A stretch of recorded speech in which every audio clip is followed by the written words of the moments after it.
Hey, you lonely right now? Well, check this out, because today I want to talk about something that I've been seeing on the internet a lot lately. And this topic is this whole conversation around the loneliness epidemic, and more specifically, the quote unquote male loneliness epidemic. And look, I'm not coming as some sort of expert. I'm not a doctor. I'm not a therapist. I'm not here to diagnose anybody or give any medical advice or mental health advice. I am just a regular dude, a plain ass human, speaking from my own experience. But I am a male, right? Reaching my mid-30s, I live alone, I'm single, and I have one or two family members that I am very close to. Additionally, I work a very demanding day job and I'm paying rent, I'm paying debt. I'm just trying to build something better for my future. And on paper, you might look at that and you might think to yourself, well, damn, that is one lonely ass dude.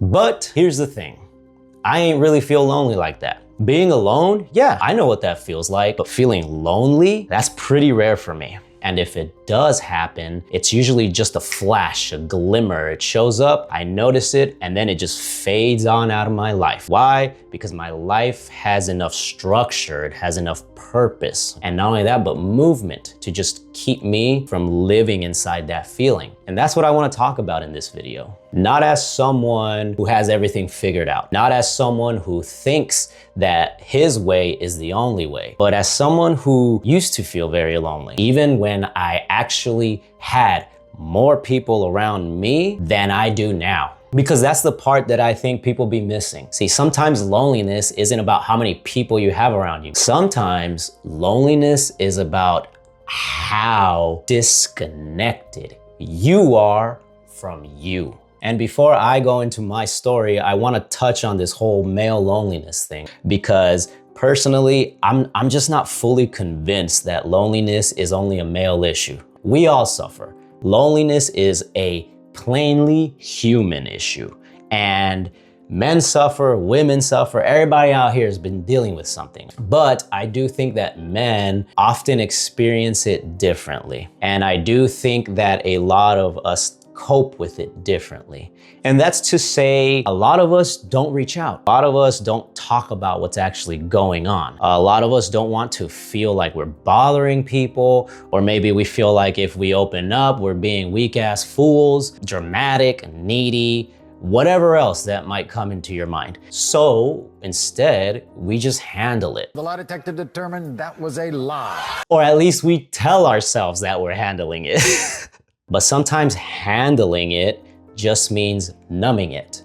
And that's where my story comes in. See, I used to feel lonely kind of a lot, actually. And the crazy part is that back then, like I mentioned before, I had more people around me than I do now. See, I had a friend group, I was in a relationship for 6 years, and I just wasn't physically isolated in the same way that someone might imagine when they think about loneliness. But internally, bruv, I was checked out. I was gone. I was drinking every day, smoking weed every day. If I wasn't at work grinding my ass off, I was at home buzzing, I was getting stoned, eating DoorDash, Uber Eats, just fast food, watching useless slop, and just letting the day pass me.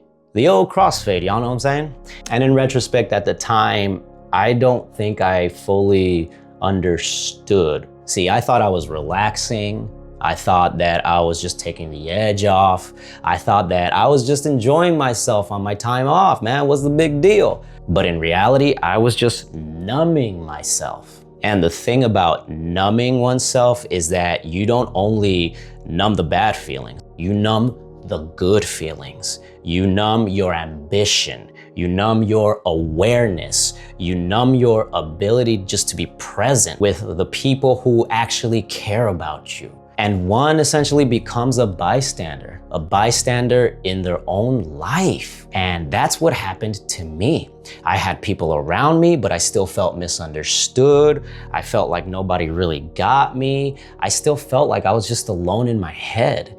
And looking back now, I can see that a lot of that was actually coming from me. And not because my pain wasn't real, not because loneliness isn't real, but because I was just living in a way that made real connection impossible. How could I feel connected to other people when I wasn't even connected to myself? How could I feel seen when I wasn't even being honest about what I was doing? How could I expect to find life meaningful when I was spending my life and my free time destroying my energy, destroying my health, my discipline, and just my sense of direction? That is what I had to face. And listen, I had to go through some shit to get to that realization. And I've talked more about that transformation in my last video. If you do want the deeper story, check that video out. I'll make sure that you can click or tap that video at the end of this video.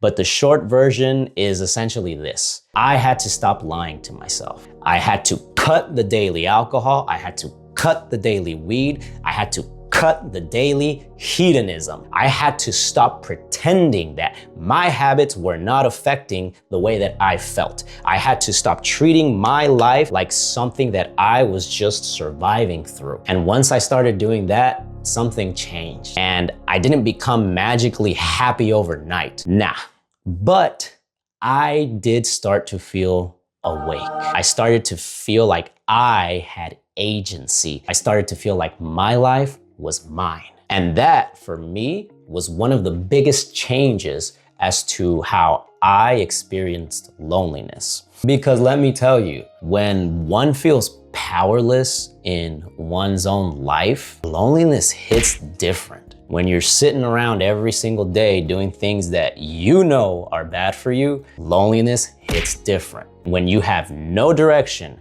no standards, no structure, no purpose, loneliness has a lot more room to sit next to you. But when you start building something, even something small, the feeling changes. For me, the first system was basic self-respect. I'm talking about the boring stuff. Eating better, sleeping better, drinking water and staying hydrated, right? Hygiene, prepping my food, going to the gym. Order. I balanced all the disorder that had evolved into chaos in my life by bringing in order. And look, man, all that basic living stuff sounds obvious, but a lot of us, believe me, we neglect it when we're in a bad place.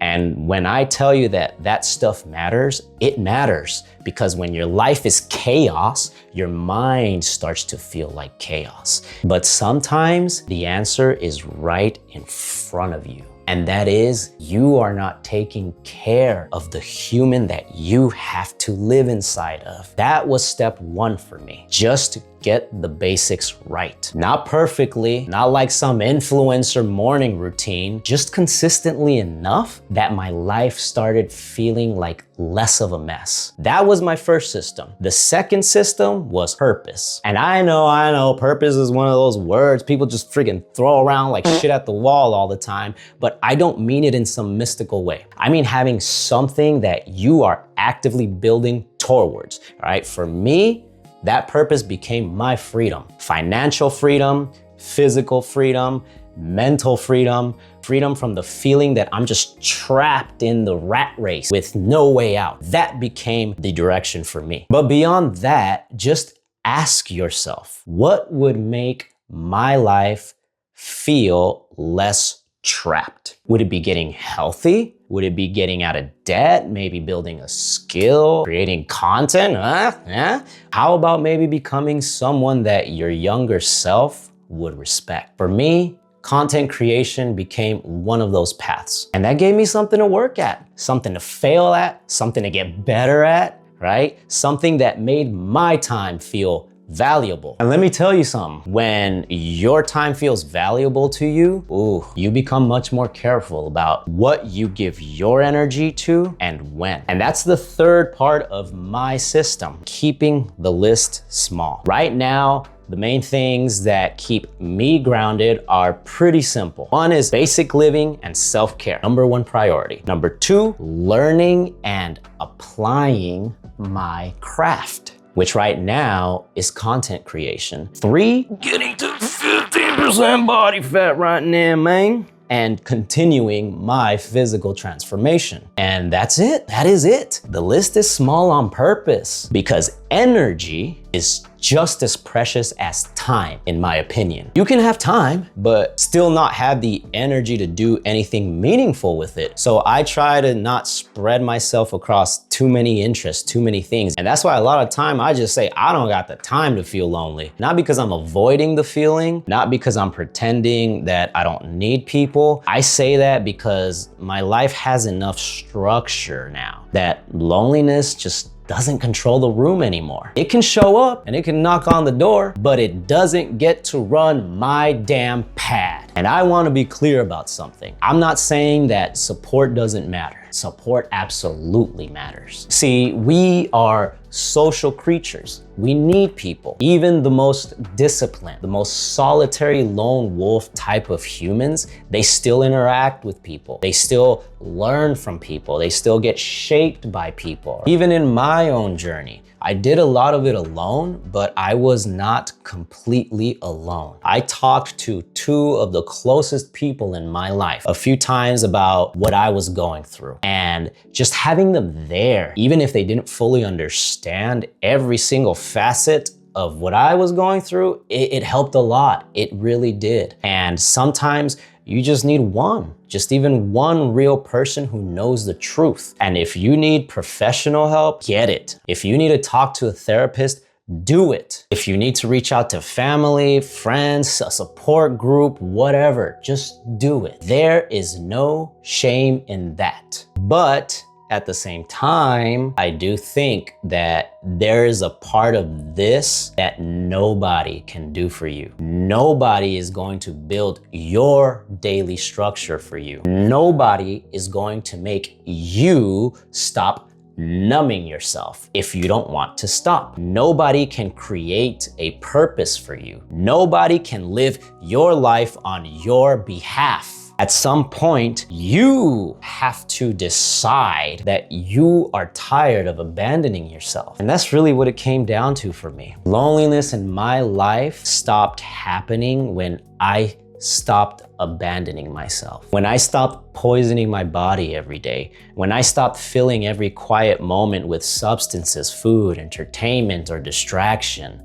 When I stopped waiting for someone else to come and save me from a life that I wasn't even fully participating in. And when I started showing up to the boring parts of my life, I started feeling more whole. So if you're watching this and you be feeling lonely right now, I'm not gonna sit here and pretend I know your exact situation. All right, maybe you genuinely need more people around you. Maybe you need better friends. Maybe you need community. Maybe you need to leave a toxic environment, right? Maybe you need therapy, or maybe you just need to rest, more sleep. I don't know, but I do think that there is one question worth asking. Are you lonely because there's nobody there? Or are you lonely because you are disconnected from yourself? And if you realize that part of your loneliness is coming from how you are living, start there.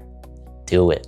Start with the basics, right? Clean your space, fix your sleep, eat like you care about yourself, move your body, talk to someone you trust. Pick one direction and just start walking. Just start doing. Just 1%. And if you didn't improve by 1% on one day, then get that 1% the next day. You don't need to solve your whole life in one day. Build the proof that you can trust yourself. Because once you start trusting yourself, being alone feels different. It stops feeling like punishment and it starts feeling like space. Space to think, space to build, space to heal. Space to become the kind of person who can actually connect with others in an actual meaningful and real way. And that's my plain perspective on male loneliness. I don't think that the answer is pretending that men don't need people, because we do. But I also don't think that the answer is just adding more people around a version of you that you keep abandoning. For me,